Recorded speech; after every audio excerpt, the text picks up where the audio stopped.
Guys, today we'll talk about how can you select custom on your AnkiDroid app. We'll go to figure out the solution or know how you can do that in your app.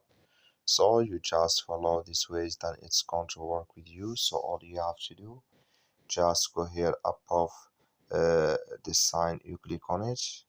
So then it's going to show for you a list like this here. Then all you have to do now, just click on settings here. So then it's going to take you to next step here. It's going to show for you like this. Then you just click here on accessibility here, just click on it.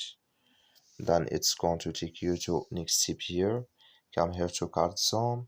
So then here can you select card zone here in this list on your here on your AnkiDroid app. So in here can you select it.